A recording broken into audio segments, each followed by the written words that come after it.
Let me show you my guts. I ain't seen God, mama, just like a slide. Bubble butt, bubble, bubble, bubble butt, bubble butt, bubble, bubble, bubble butt, bubble butt, bubble, bubble, bubble butt. Turn around, stick it out, show the world you got it. Bubble butt, bubble, bubble, bubble butt, bubble butt, bubble, bubble, bubble. Hey everybody, it is Hannah Crum, the Kombucha Mama here from Kombucha Kamp. Today we're going to be talking about the 7 basic carbonation tricks for your kombucha. Everybody loves the fizz and everybody wants more fizz. So how do we get it? Well, let's look at the science first. So unlike forced carbonation, where carbonic acid is forced into a liquid at low temperature, kombucha is naturally effervescence.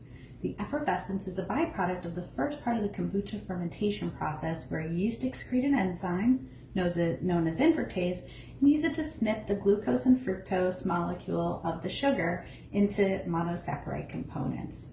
That process results in fizz and ethanol. The ethanol is an important byproduct because it protects our brew from pathogens, so it acts like a preservative.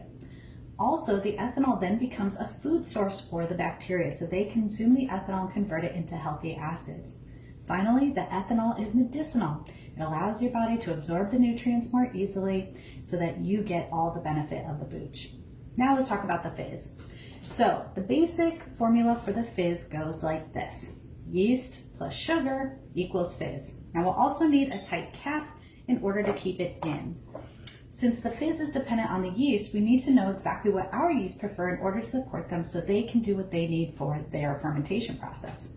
The dominant yeast in Kombucha Kamp scobies is Brettanomyces bruxellensis. This lovely yeast hails from Breton, aka Britain, and is a Belgian derivative, Bruxelles bruxellensis. Hence, it is related to that famous wild yeast that is most commonly known in lambics. Lambics are famous for being wild fermented in wooden casks with fruit. However, our brew doesn't end up with the same high alcohol content because our bacteria convert the ethanol into those acids. So the important thing to know here is that we need to know which is our dominant yeast so that way we can treat it properly. So our first tip is going to be to add heat to your primary fermentation.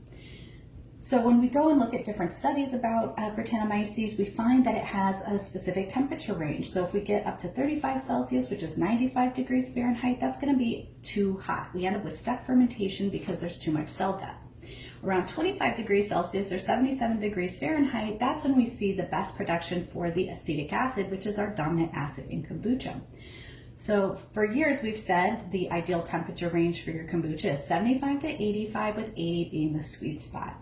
Now we also have a saying here, just because you can doesn't mean you should. Absolutely, you can ferment at a lower temperature, but you may find that your brews have lack flavor or aren't fermenting properly or have sort of a dirty flavor. So you want to make sure you've got the right temperature right from the start, because that's going to ensure that your brew is fermenting properly. So the second bit of advice, as we mentioned, is CO2 is a gas. And so you're going to want to have a tightly capped bottle that you can store it in. So it's really important that we have a closed container. When we're brewing kombucha, we'll notice that some of the bubbles might burble up to the surface, but because of the cloth cover, they're then going to dissipate. So the way that we capture that fizz and keep it in here is by putting it into a tightly capped container. Now, as we mentioned, we also need a little bit of sugar or nutrients for the yeast. So if you're someone who enjoys a plain or unflavored kombucha, the way we do that is just put a pinch of sugar into your bottle. Fruit and fruit juice, of course, they're going to have natural sugars, but even things like ginger can have a really, they nutrify the yeast, and so they end up making quite a bit of fizz. Now, not all herbs or spices will create fizz. Some of them have essential oils that can minimize your fizz, such as cloves. So just experiment. In the big book of kombucha, we have 260 flavor inspirations so that you can figure out what's going to be best for you. So experiment and find the flavors that resonate with you. Or if you have herbal knowledge, design your brews to support your health using plant medicine. So we could talk all day about flavors, but this is a video on carbonation tips, so we'll save that conversation for another day. So tip number 4 is to stir prior to decanting. So when the yeast are done with their fermentation process, at the end, they tend to fall to the bottom of the jar. And so when that happens, what we want to do is we want to take a spoon and we just want to give it a nice stir. That's going to ensure that we're distributing the yeast evenly throughout the liquid. So really the most important thing when we're doing a fermentation process with kombucha is we want to take our starter liquid off the top. So we remove the mother and the daughter, we set them aside in their bowl, and then like an offering, we want to give them 1 to 2 cups of liquid right away. This is so that we're using bacteria-rich liquid in order for our starter. The rest of the liquid is now ours to play with, and so by grabbing our wooden spoon, just giving it a good stir, we're going to ensure that the yeast is evenly distributed. If we just start pouring, sometimes we'll get too much yeast in one bottle and that bottle's too fizzy and not enough in the others, and we have uneven. So stirring before we decant is what's going to ensure that we have a nice even distribution of the yeast. The next thing you'll notice, and you can see this here in a K-Camp bottle, we fill it almost to the tippy top. So this is a 16-ounce bottle, and in fact, to be filled to 16 ounces, it has this sort of natural little rim where that stops. And that's because bottles are actually built to contain more than the serving size allotted, and that creates some headspace. So in the headspace is oftentimes where we'll see a new SCOBY grow. Sometimes that's good. Sometimes people don't like to see those scobies. You can see here in ours, we have not really a SCOBY, but a little yeast glob. And that's because when we fill them to the tippy top, we eliminate oxygen, which means the SCOBY doesn't feel impelled to keep growing. And so more of the fizz then stays in the liquid. So the bubbles are going to stay in there.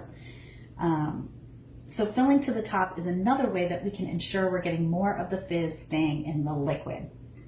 Now, this next tip is to leave the bottles out of the fridge. Oftentimes when we're brewing our kombucha, we're letting it go right until it has that sweet sour flavor, maybe just tipping over into the sour side. And so we want to very quickly get our kombucha into the fridge. Well, what if we harvested it when it was still a little sweet? That's what we do here is we flavor it in secondary. So we're just gonna take out our scobies, put in our flavorings, use a cloth cover for 1 to 2 days. After that, we then decant it into our bottles and let it hang out at room temperature for a week, 2 weeks. And what happens is there's a tertiary fermentation process that occurs in the bottle that allows for another fermentation process to occur. It's going to dry up the sugars, but it's not going to over acidify, and it makes a really lovely brew. I'm going to open this bottle here and hope that it doesn't go everywhere. If it does, I'm going to hurry over to the sink, but you can see that we end up with a really nice fizz profile. See how those bubbles are just now gently coming to the surface? Look at that, isn't that beautiful?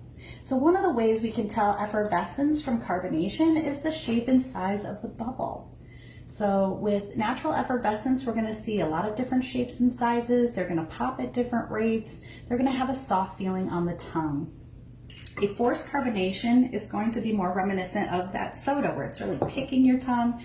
The bubbles tend to all be a uniform size. They pop at a uniform rate.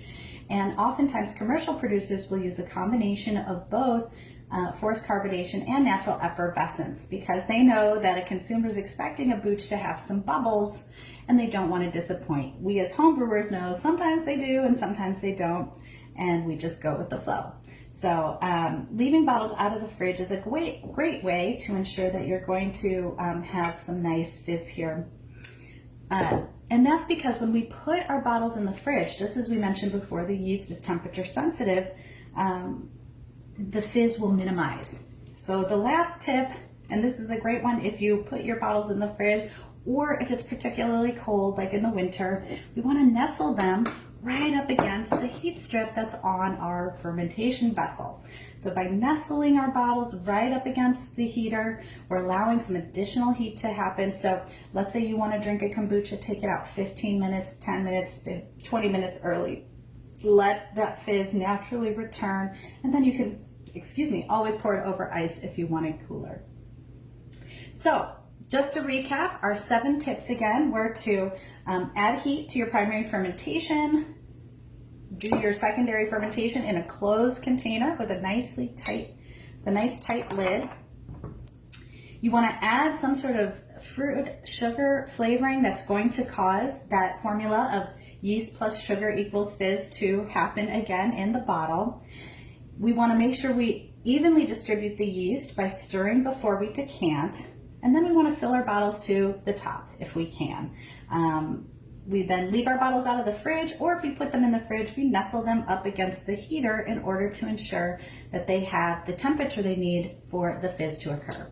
So those are some of the great ways that we can get fizz into our kombucha. If you want to learn more tips, highly recommend you visit kombuchakamp.com. If you want to take advantage of our great we're bacteria farmers. We've got kits and cultures and supplies for you. Go to the Kombucha Kamp store. Of course, we welcome your questions. We love your interaction. So please like, comment, share, spread the word. We are so excited to share this information with you to empower you so that you can take control of your own health and learn how to trust your gut.